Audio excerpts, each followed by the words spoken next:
नमस्कार श्रोताओं। आज मैं आपको सुनाने जा रही हूँ कहानी घर जमाई। लेखक हैं मुंशी प्रेमचंद। हरिधन जेठ की दोपहरी में ऊख में पानी देकर आया और बाहर बैठा रहा। घर में से धुआं उठता नजर आता था। छन छन की आवाज भी आ रही थी। उसके दोनों साले उसके बाद आए और घर में चले गए। दोनों सालों के लड़के भी आए और उसी तरह अंदर दाखिल हो गए, पर हरिधन अंदर ना जा सका। इधर 1 महीने से उसके साथ यहाँ जो बर्ताव हो रहा था, और विशेषकर कल उसे जैसी फटकार सुननी पड़ी थी, वह उसके पांव में बेड़ियां सी डाले हुए था। कल उसकी सास ही ने तो कहा था, मेरा दी तुमसे भर गया, मैं तुम्हारी जिंदगी का ठेका लिए बैठी हूं क्या। और सबसे बढ़कर अपनी स्त्री की निष्ठुरता ने उसके हृदय के टुकड़े कर दिए थे। वह बैठी यह फटकार सुनती रही, पर एक बार भी तो उसके मुंह से ना निकला, अम्मा तुम क्यों इनका अपमान कर रही हो। बैठी गट गट सुनती रही। शायद मेरी निर्गति पर खुश हो रही थी। इस घर में वह कैसे जाए? क्या फिर वही गालियां खाने, वही फटकार सुनने के लिए? और आज इस घर में जीवन के 10 साल गुजर जाने पर यह हाल हो रहा है। मैं किसी से काम नहीं कहता हूं। दोनों साले मीठी नींद सोते रहते हैं और मैं बैलों की सानी पानी देता हूँ, छांटी काटता हूँ। वहाँ सब लोग पल पल पर चिलम पीते हैं। मैं आंखें बंद किए अपने काम में लगा रहता हूँ। संध्या समय पर घर वाले गाने बजाने चले जाते हैं। मैं घड़ी रात तक गाय भैंसे दूधता हूँ। इसका यह पुरस्कार मिल रहा है कि कोई खाने को भी नहीं पूछता, उल्टे और गालियां मिलती हैं। उसकी स्त्री घर से डोल लेकर निकली और बोली, जरा कुएं से पानी खींच लो, एक बूंद पानी नहीं है। हरिधन ने डोल लिया और कुएं से पानी भर लाया। उसे जोर से भूख लगी हुई थी। समझा अब खाने को बुलाने आएगी, मगर स्त्री डोल लेकर अंदर गई तो वहीं की हो रही। हरिधन थका मांधा क्षुधा से व्याकुल पड़ा सो रहा। सहसा उसकी स्त्री गुमानी ने आकर उसे जगाया। हरिधन ने पड़े पड़े ही कहा, क्या है, क्या पड़ा भी न रहने देगी या और पानी चाहिए? गुमानी कटु स्वर में बोली, गुर्राते क्यों हो, खाने को बुलाने आई हूं। हरिधन ने देखा उसके दोनों साले और बड़े साले के दोनों लड़के भोजन किए चले जा रहे हैं। उसकी देह में आग लग गई। मेरी अब यह नौबत पहुंच गई कि इन लोगों के साथ बैठकर खा भी नहीं सकता। मैं इनकी जूठी थाली चाटने वाला हूं। मैं इनका कुत्ता हूं, जिसे खाने के बाद टुकड़ा रोटी डाल दी जाती है। यही घर है जहां आज से 10 साल पहले उसका कितना आदर सत्कार होता था। साले गुलाम बने रहते थे, सास मुंह जोती रहती थी, स्त्री पूजा करती थी। तब उसके पास रुपए थे, जायदाद थी। अब वह दरिद्र है। उसकी सारी जायदाद को इन्हीं लोगों ने कूड़ा कर दिया। अब रोटियों के भी लाले हैं। उसके जी में एक ज्वाला सी उठी कि इसी वक्त अंदर जाकर सास को और साली को भिगो भिगो कर लगाए, पर जब्त करके रह गया। पड़े पड़े बोला, मुझे भूख नहीं है, आज ना खाऊंगा। गुमानी ने कहा, ना खाओगे मेरी बला से? हाँ नहीं तो? खाओगे तुम्हारे ही पेट में जाएगा, कुछ मेरे पेट में थोड़े ही जाएगा। हरिधन का क्रोध आंसू बन गया। यह मेरी स्त्री है, जिसके लिए मैंने अपना सर्वस्व मिट्टी में मिला दिया। मुझे उल्लू बनाकर यह सब अब मुझे निकाल देना चाहते हैं। वह अब कहाँ जाए, क्या करे? उसकी सास आकर बोली, चलकर खा क्यों नहीं लेते जी, रूठते किस पर हो? यहाँ तुम्हारे नखरे सहने का किसी में बूता नहीं है। जो देते हैं वह मत देना, और क्या करोगे? तुमसे बेटी ब्याही है, कुछ तुम्हारी जिंदगी का ठेका नहीं लिया है। हरिधन ने मर्माहत होकर कहा, हाँ अम्मा, मेरी भूल थी कि मैं यही समझ रहा था। अब मेरे पास क्या है कि तुम मेरी जिंदगी का ठेका लोगी? जब मेरे पास धन भी था तब सब कुछ आता था। अब दरिद्र हूं, तुम क्यों बात पूछोगी? बूढ़ी सास भी मुंह फुलाकर भीतर चली गई। बच्चों के लिए बाप एक फालतू सी चीज, एक विलास की वस्तु है, जैसे घोड़े के लिए चने या बाबुओं के लिए मोहन भोग। मोहन भोग उम्र भर ना मिले तो किसका नुकसान है, मगर एक दिन रोटी दाल के दर्शन ना हो तो फिर देखिए क्या हाल होता है। पिता के दर्शन कभी कभी शाम सवेरे हो जाते हैं। वह बच्चे को उछालता है, दुलारता है, कभी गोद में लेकर या उंगली पकड़कर सैर कराने ले जाता है, और बस यही उसके कर्तव्य की इति है। वह परदेश चला जाए, बच्चे को परवाह नहीं होती, लेकिन माँ तो बच्चे का सर्वस्व है। बालक एक मिनट के लिए भी उसका वियोग नहीं सह सकता। पिता कोई हो, उसे परवाह नहीं। केवल एक उछालने कुदाने वाला आदमी होना चाहिए, लेकिन माता तो अपनी होनी चाहिए, 16 आने अपनी। वही रूप, वही रंग, वही प्यार, वही सब कुछ। वह अगर नहीं है तो बालक के जीवन का स्रोत मानो सूख जाता है। फिर वह शिव का नंदी है, अख्तियारी है। हरिधन की माता का आज 10 साल हुए देहांत हो गया था। उस वक्त उसका विवाह हो चुका था। वह 16 साल का कुमार था। पर माँ के मरते ही उसे मालूम हुआ कि मैं कितना निस्सहाय हूँ, जैसे उस घर पर उसका अधिकार ही न रहा हो। बहनों के विवाह हो चुके थे, भाई कोई दूसरा न था। बेचारा अकेले घर में जाते भी डरता था। माँ के लिए रोता था, पर माँ की परछाई से डरता था। जिस कोठरी में उसने देह त्याग किया था, उधर आंखें तक न उठाता। घर में एक बुआ थी, वह हरिधन को बहुत दुलार करती। हरिधन को अब दूध ज्यादा मिलता, काम भी कम करना पड़ता। बुआ बार बार पूछती, बेटा कुछ खाओगे? बाप भी अब उसे ज्यादा प्यार करते। उसके लिए अलग एक गाय मंगवा दी। कभी कभी उसे कुछ पैसे देते कि जैसे चाहे खर्च करे, पर इन मरहमों से वह घाव ना पूरा होता था जिसने उसकी आत्मा को आहत कर दिया था। वह दुलार और प्यार बार बार माँ की याद दिलाता। माँ की घुड़कियों में जो मजा था, वह क्या इस दुलार में था? माँ से मांग कर, लड़कर, ठुनक कर, रूठ कर लेने में जो आनंद था, वह क्या भिक्षादान में था? पहले वह स्वस्थ था, मांग मांग कर खाता था, लड़ लड़ कर खाता था। अब वह बीमार था, अच्छे से अच्छे पदार्थ उसे दिए जाते थे, पर भूख ना थी। साल भर तक वह इसी दशा में रहा। फिर दुनिया बदल गई। एक नई स्त्री, जिसे लोग उसकी माता कहते थे, उसके घर में आई और देखते देखते एक काली घटा की तरह उसके संकुचित भूमंडल पर छा गई सारी हरियाली। सारे प्रकाश पर अंधकार का पर्दा पड़ गया। हरिधन ने इस नकली माँ से बात तक न की, कभी उसके पास गया तक नहीं। एक दिन घर से निकला और ससुराल चला आया। बाप ने बार बार बुलाया। जिस दिन उसके पिता के देहांत की सूचना मिली, उसे एक प्रकार का ईर्ष्यामय हर्ष हुआ। उसकी आंखों में आंसू की एक बूंद भी ना आई। इस नए संसार में आकर हरिधन को एक बार फिर इस नए संसार में आकर हरिधन को एक बार फिर मातृ स्नेह का आनंद मिला। उसकी सास ने ऋषि वरदान की भांति उसके शून्य जीवन को विभूतियों से परिपूर्ण कर दिया। मरुभूमि में हरियाली उत्पन्न हो गई।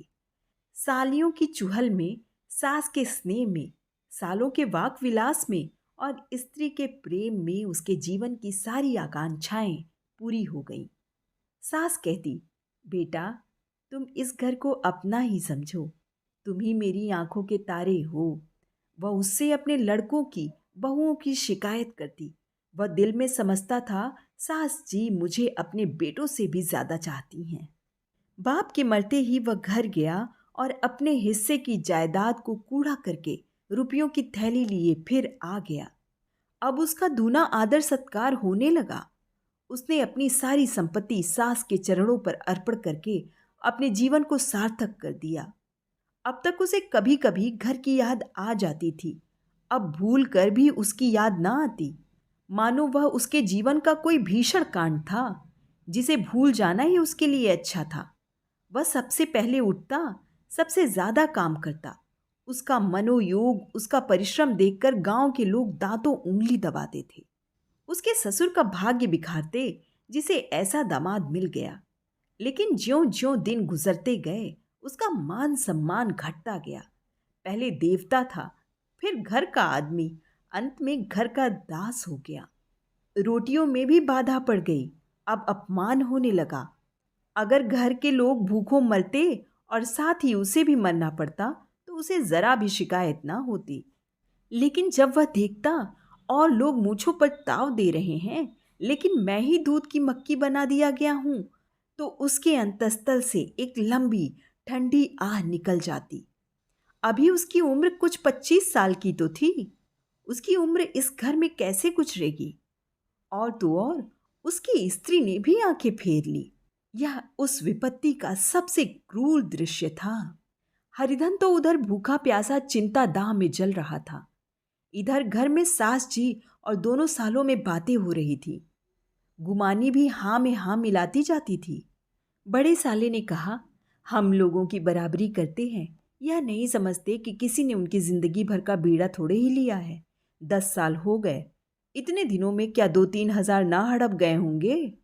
छोटे साले ने कहा, मजूर हो तो आदमी घुड़के भी, डांटे भी।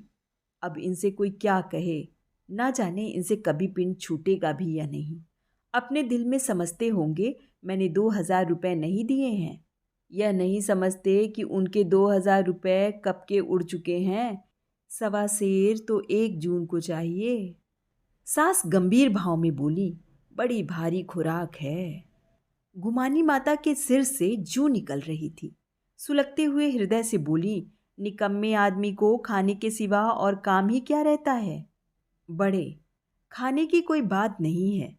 जिसको जितनी भूख हो उतना खाए, लेकिन कुछ पैदा करना चाहिए। यह नहीं समझते कि पहुनई में किसी के दिन कटे हैं।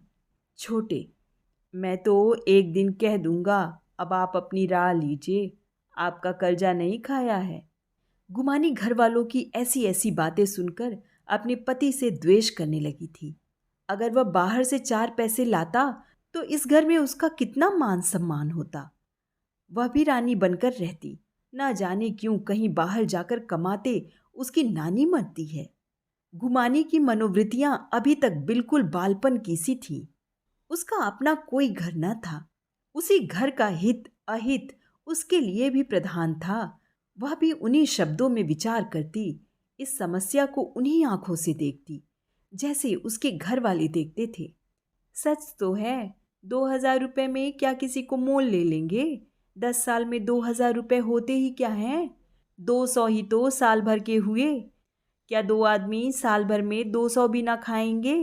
फिर कपड़े लत्ते दूध घी सब कुछ तो है। 10 साल हो गए, एक पीतल का छल्ला नहीं बना।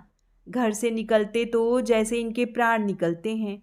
जानते हैं, जैसे पहले पूजा होती थी वैसे ही जन्म भर होती रहेगी। यह नहीं सोचते कि पहले और बात थी, अब और बात है।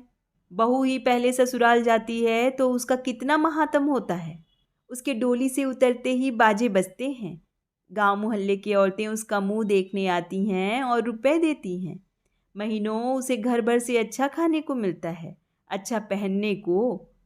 कोई काम नहीं लिया जाता, लेकिन 6 महीने बाद कोई उसकी बात भी नहीं पूछता। वह घर भर की लौड़ी हो जाती है।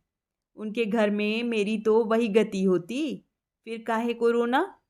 जो यह कहो कि मैं तो काम करता हूँ तो तुम्हारी भूल है। मजूर और बात है, उसे आदमी डांटता भी है, मारता भी है। जब चाहता है रखता है, जब जी चाहता है निकाल देता है, कसकर काम लेता है। यह नहीं कि जब जी में आया कुछ काम किया, जब जी में आया पढ़कर सो गए। हरिधन भी पड़ा अंदर ही अंदर सुलग रहा था कि दोनों साले बाहर आए और बड़े साहब बोले, भैया उठो, तीसरी पहर ढल गया, कब तक सोते रहोगे? सारा खेत पड़ा है। हरिधन चट से उठ बैठा और तीव्र स्वर में बोला, क्या तुम लोगों ने मुझे उल्लू समझ लिया है? दोनों साले हक्का बक्का हो गए। जिस आदमी ने कभी जबान नहीं खोली, हमेशा गुलामों की तरह हाथ बांधे हाजिर रहा, वह आज एकाएक इतना आत्माभिमानी हो गया। वह उनको चौंका देने के लिए काफी था। कुछ जवाब न सूझा। हरिधन ने देखा इन दोनों के कदम उखड़ गए हैं, तो एक धक्का और देने की प्रबल इच्छा को ना रोक सका। उसी ढंग से बोला, मेरी भी आंखें हैं अंधा नहीं हूं, न बहरा हूं। छाती फाड़ कर काम करूं और उस पर भी कुत्ता समझा जाऊं? ऐसे गधे कहीं और होंगे। अब बड़े साले भी गरम पड़े। तुम्हें किसी ने यहां बांध तो नहीं रखा है? अब की हरिधन लाजवाब हुआ, कोई बात ना सूझी। बड़े ने फिर उसी ढंग से कहा, अगर तुम यह चाहो कि जन्म भर पहुने बने रहो और तुम्हारा वैसा ही आदर सत्कार होता रहे, तो हमारे बस की यह बात नहीं है। हरिधन ने आंखें निकाल कर कहा, क्या मैं तुम लोगों से कम काम करता हूं? बड़े, यह कौन कहता है? हरिधन, तो तुम्हारे घर की यही नीति है कि जो सबसे ज्यादा काम करे वही भूखों मारा जाए? बड़े, तुम खुद खाने नहीं गए, क्या कोई तुम्हारे मुंह में कौर डाल देता? हरिधन ने होंठ चबाकर कहा, मैं खुद खाने नहीं गया कहते तुम्हें लाज नहीं आती? नहीं आई थी तुम्हें बहन बुलाने? हरिधन की आंखों में खून उतर गया, दांत पीस कर रह गया। छोटे साले ने कहा, अम्मा भी आई थी, तुमने कह दिया मुझे भूख नहीं है, तो क्या करती? सास भीतर से लपकी चली आ रही थी। यह बात सुनकर बोली, कितना कहकर हार गई, कोई उठे ना तो मैं क्या करूं? हरिधन ने विष खून और आग से भरे हुए स्वर में कहा, मैं तुम्हारे लड़कों का जूठा खाने के लिए हूं? मैं कुत्ता हूं कि तुम लोग खाकर मेरे सामने रूखी रोटी का टुकड़ा फेंक दो?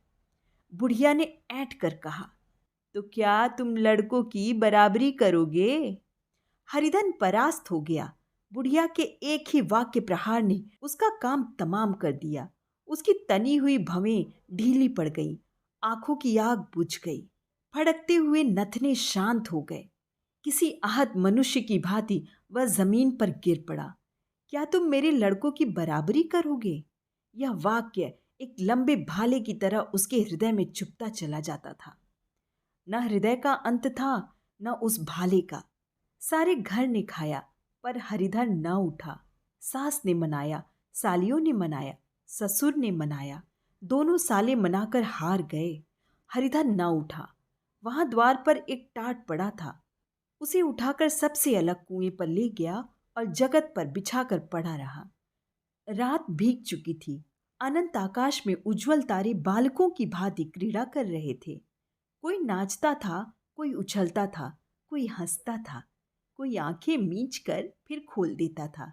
रह रह कर कोई साहसी बालक सपाटा भरकर एक पल में उस विस्तृत क्षेत्र को पार कर लेता था और न जाने कहाँ छा जाता था। हरिधन को अपना बचपन याद आया, जब वह भी इसी तरह क्रीड़ा करता था। उसकी बाल स्मृतियां उन्हीं चमकीले तारों की भांति प्रज्वलित हो गई। वह अपना छोटा सा घर, वह आम का बाग जहाँ वह केरिया चुना करता था, वह मैदान जहाँ कबड्डी खेला करता था, सब उसको याद आने लगे। फिर अपनी स्नेहमयी माता की सदैव मूर्ति उसके सामने खड़ी हो गई। उन आंखों में कितनी करुणा थी, कितनी दया थी। उसे ऐसा जान पड़ा मानो माता की आंखों में आंसू भरे उसे छाती से लगा लेने के लिए फिर हाथ फैलाए उसकी ओर चली आ रही है। वह उस मधुर भावना में अपने को भूल गया। ऐसा जान पड़ा मानो माता ने उसे छाती से लगा लिया और उसके सिर पर हाथ फेर रही है। वह रोने लगा, फूट फूट कर रोने लगा। उसी आत्मसम्मोहित दशा में उसके मुंह से यह शब्द निकले, अम्मा, तुमने मुझे इतना भुला दिया। देखो तुम्हारे प्यारे लाल की क्या दशा हो रही है। कोई उसे पानी को भी नहीं पूछता। क्या जहाँ तुम हो वहाँ मेरे लिए जगह नहीं है? सहसा गुमानी ने आकर पुकारा, क्या सो गए तुम? ऐसी भी क्या राक्षसी नींद? चलकर खा क्यों नहीं लेते? कब तक कोई तुम्हारे लिए बैठा रहे? हरिधन उस कल्पना जगत से क्रूर प्रत्यक्ष में आ गया।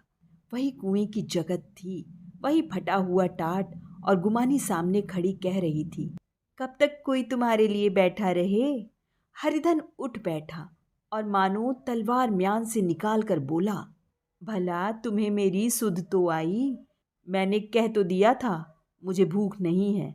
घुमानी, तो कितने दिन तक ना खाओगे? अब इस घर का पानी भी ना पीऊंगा।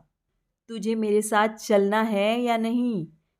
दृढ़ संकल्प से भरे इन शब्दों को सुनकर गुमानी सहम उठी। बोली, कहाँ जा रहे हो? हरिधन ने मानो नशे में कहा, तुझे इससे क्या मतलब? मेरे साथ चलेगी या नहीं? फिर पीछे से ना कहना मुझसे कहा नहीं। गुमानी आपत्ति के भाव से बोली, तुम बताते क्यों नहीं कहाँ जा रहे हो? तू मेरे साथ चलेगी या नहीं? जब तक बता न दोगे मैं न जाऊंगी। तो मालूम हो गया तू नहीं जाना चाहती। मुझे इतना ही पूछना था, नहीं तो अब तक मैं आधी दूर निकल गया होता। यह कहकर उठा और अपने घर की ओर चला। गुमानी पुकारती रही, सुन लो, पर उसने फिर कर भी न देखा। 30 मील की मंजिल हरिधन ने 5 घंटों में तय की। जब वह अपने गांव की अमराइयों के सामने पहुंचा तो उसकी मातृभावना उषा की सुनहरी गोद में खेल रही थी। उन वृक्षों को देखकर उसका विकल हृदय नाचने लगा। मंदिर का सुनहरा कलश देखकर वह इस तरह दौड़ा मानो एक छलांग में उसके ऊपर जा पहुंचेगा। वह वेग में दौड़ा जा रहा था, मानो उसकी माता गोद फैलाए उसे बुला रही हो। जब वह आमों के बाग में पहुंचा, जहां डालियों पर बैठकर वह हाथी की सवारी का आनंद पाता था, जहां के कच्चे बेरों और लिसोड़ों में एक स्वर्गीय स्वाद था, तो वह बैठ गया और भूमि पर सिर झुकाकर रोने लगा, मानो अपनी माता को अपनी विपत्ति कथा सुना रहा हो। वहां की वायु में, वहां के प्रकाश में मानो उसकी विराट रूपणी माता व्याप्त हो रही है। वहां की अंगुल अंगुल भूमि माता के पदचिन्हों से पवित्र थी। माता के स्नेह में डूबे हुए शब्द अभी तक मानो आकाश में गूंज रहे थे। इस वायु और इस आकाश में न जाने कौन सी संजीवनी थी जिसने उसके शोकार्त हृदय को फिर बालुत्साह से भर दिया। वह एक पेड़ पर चढ़ गया और अधर से आम तोड़ तोड़ कर खाने लगा। सास के वह कठोर शब्द, स्त्री का वह निष्ठुर आघात, वह सारा अपमान उसे भूल गया। उसके पांव फूल गए थे, तलवों में जलन हो रही थी, पर इस आनंद में उसे किसी बात का ध्यान न था। सहसा रखवाले ने पुकारा, वह कौन ऊपर चढ़ा है रे? उतर अभी, नहीं तो ऐसा पत्थर खींच कर मारूंगा कि वहीं ठंडे हो जाओगे। उसने कई गालियां भी दी। इस फटकार और गालियों में इस समय हरिधन को अलौकिक आनंद मिल रहा था। वह डालियों में छिप गया, कई आम काट काट नीचे गिराए और जोर से ठट्ठा मारकर हंसा। ऐसी उल्लास से भरी हुई हंसी उसने बहुत दिन से ना हंसी थी। रखवाले को यह हंसी परिचित मालूम हुई, मगर हरिधन यहाँ कहाँ? वह ससुराल की रोटियां तोड़ रहा है। कैसा हंसोड़ा था, कितना चिबिल्ला, ना जाने बेचारे का क्या हाल हुआ। पेड़ की डाल से तालाब में कूद पड़ता था। अब गांव में ऐसा कौन है? डांट कर बोला, वहां से बैठे बैठे हंसोगे तो आकर सारी हंसी निकाल दूंगा, नहीं तो सीधे उतर आओ। वह गालियां देते जा रहा था कि एक गुठली आकर उसके सिर पर लगी। सिर सहलाता हुआ बोला, यह कौन शैतान है, नहीं मानता? ठहर तो मैं आकर तेरी खबर लेता हूँ। उसने अपनी लकड़ी नीचे रख दी और बंदरों की तरह चटपट ऊपर चढ़ गया। देखा तो हरिधन बैठा मुस्कुरा रहा है। चकित होकर बोला, अरे हरिधन, तुम यहाँ कब आए? इस पेड़ पर कब से बैठे हो? दोनों बचपन के सखा वहीं गले मिले। यहाँ कब आए? चलो घर चलो। भले आदमी, क्या वहाँ आम भी मयस्सर ना होते थे? हरिधन ने मुस्कुरा कर कहा, मंगरू, इन आमों में जो स्वाद है वह और कहीं के आमों में नहीं है। गांव का क्या रंग ढंग है मंगरू, सब चैन चान है भैया। तुमने तो जैसे नाता ही तोड़ लिया। इस तरह कोई अपना गांव घर छोड़ देता है? जब से तुम्हारे दादा मरे सारी गिरस्ती चौपट हो गई। 2 छोटे छोटे लड़के हैं, उनके लिए क्या होता है? हरिधन, अब उस गिरस्ती से क्या वास्ता है भाई? मैं तो अपना ले दे चुका। मजूरी तो मिलेगी ना? तुम्हारी गैया ही चरा दिया करूँगा। मुझे खाने को दे देना। मंगरू ने अविश्वास के भाव से कहा, अरे भैया, कैसी बातें करते हो? तुम्हारे लिए जान हाजिर है। क्या ससुराल में अब ना रहोगे? कोई चिंता नहीं, पहले तो तुम्हारा घर ही है, उसे संभालो। छोटे छोटे बच्चे हैं, उनको पालो। तुम नई अम्मा से नाहक डरते थे, बड़ी सीधी है बेचारी। बस अपनी माँ समझो, तुम्हें पाकर तो निहाल हो जाएगी। अच्छा, घर वाली को भी तो लाओगे? हरिधन, उसका अब मुंह ना देखूंगा। मेरे लिए वह मर गई। मंगरू, तो दूसरी सगाई हो जाएगी। अब की ऐसी मेहरिया ला दूंगा कि उसके पैर धोकर पियोगे। लेकिन कहीं पहली भी आ गई तो? हरिधन, वह ना आएगी। हरिधन अपने घर पहुंचा तो दोनों भाई भैया आए कहकर भीतर दौड़े और मां को खबर दी। उस घर में कदम रखते ही हरिधन को ऐसी शांत महिमा का अनुभव हुआ मानो वह अपनी मां की गोद में बैठा हुआ है। इतने दिनों ठोकरें खाने से उसका हृदय कोमल हो गया था। जहां पहले अभिमान था, आग्रह था, हेकड़ी थी, वहां अब निराशा थी, पराजय और याचना थी। बीमारी का जोर कम हो चला था। अब मामूली दवा भी असर कर सकती थी। किले की दीवारें छिद चुकी थीं। अब उसमें घुस जाना असाध्य न था। वही घर जिससे वह एक दिन विरक्त हो गया था, अब गोद फैलाए उसे आश्रय देने को तैयार था। हरिधन का निर्वलंब मन यह आश्रय पाकर मानो तृप्त हो गया। शाम को विमाता ने कहा, बेटा, तुम घर आ गए, हमारे धन्य भाग। अब इन बच्चों को पालो। माँ का नाता न सही, बाप का नाता तो है ही। मुझे एक रोटी दे देना, खाकर एक कोने में पड़ी रहूंगी। तुम्हारी अम्मा से मेरी बहन का नाता है, उस नाते से तुम मेरे लड़के होते हो। हरिधन ने मातृ विहल आंखों से विमाता के रूप में अपनी माता के दर्शन किए। घर के एक एक कोने से मातृ स्मृतियों की छटा चांदनी की भांति छिटकी हुई थी।